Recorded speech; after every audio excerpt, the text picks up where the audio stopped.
Hello and welcome to Night Hunter Books. Today we're talking about reading resolutions, and when I say we're talking, I mean Bex is talking. I'm not the most structured reader, so there's not a lot to change necessarily unless I decide that I want to become a hugely structured reader. It's difficult to sort of grapple with this amorphous blob of, ooh, what's shiniest? I've got a few, so I'll chip in at various points, but for the most part, over to you. Yeah, so I have a very structured reading life, so I love doing resolutions, but I think this will be the first time I've made a video about them. So a lot of this will be related to the video I made in November, which I'll link down below, which is a reading realizations video. So in that I looked at kind of what I've been reading over the past 5 years or so and worked out in what ways I wanted to broadly change my reading. So a lot of these are a reaction to that. However, I do have some kind of broader aims as well. The first is that I am on Goodreads, and I tend to always set a goal. I am going to set the same goal as in 2017, which is 40 books. And I know that in previous years I've managed to read more than that. I managed 70 something one year. I think that was absolute peak. But I don't like to use the Goodreads goal to kind of push myself unless I really think I'm going to have time.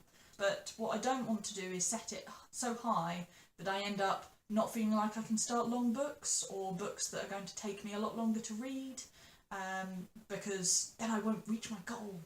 Most of the rest of my goals are kind of around read more things that I think I'll like, which sounds really obvious, but I've broken it down into a few parts. One is I want to reread more, and by more, I mean more than 2017, when I didn't reread anything. So that should be easy. That's reread one book.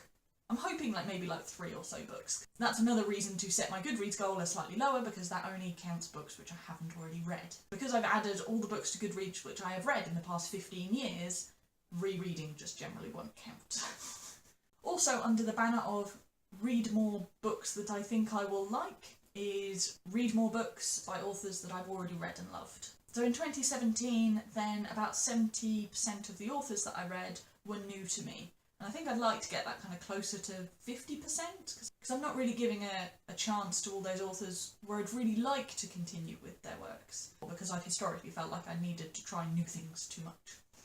I'd also like to try and maybe read a few more pieces of short fiction.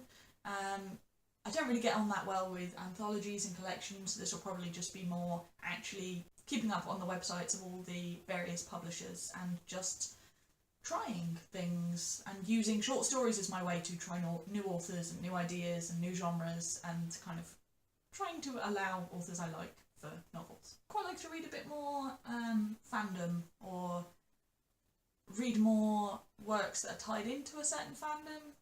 I think I've had in my head for a while that books based off things like Star Wars or Doctor Who don't count as real books, whereas they do. They still are books. So I think I'd quite enjoy to try some of those, certainly the Star Wars ones, with how many are being released by authors that I'm kind of interested in anyway. What's your one, Jen? I'd like to read more graphic works, either physically or online. I think there's been an explosion in content out there, so it'd be nice to reflect that.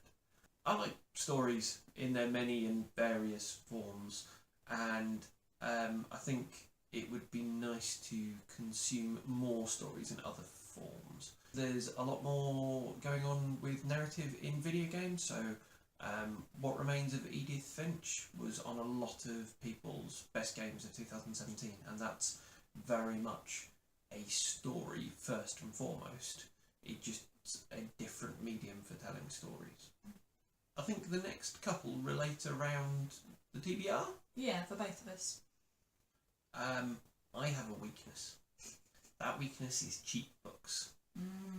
As the price approaches zero, how interested I have to be in a book to acquire it also approaches zero.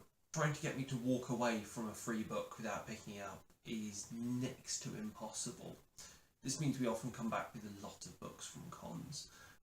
I might have acquired quite a lot of, ex-library books and the like. Some of which I've owned for longer than we've been together. Yes. That's probably a mentality from when you didn't have money but did have time.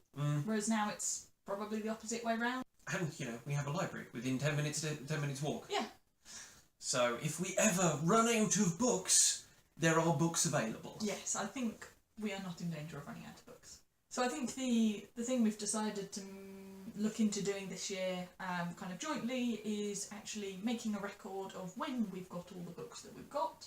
And certainly for me, I'm going to set like a year, probably 2015, and any books I acquired before that I need to have read by the end of the year, or they get unhauled. So I'm giving myself a kind of last chance, but if they don't appeal to me in the next year, and then I could just kind of keep rolling that forward.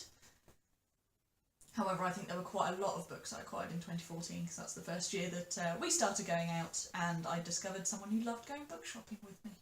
Are you going to do that? Certainly an unhaul might be coming, whether we film it or not.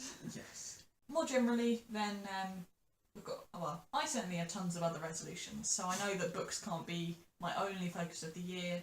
Certainly one thing we might end up mentioning on this channel is I'd quite like to do NaNoWriMo in November, which will cut down on the amount of time I have to read.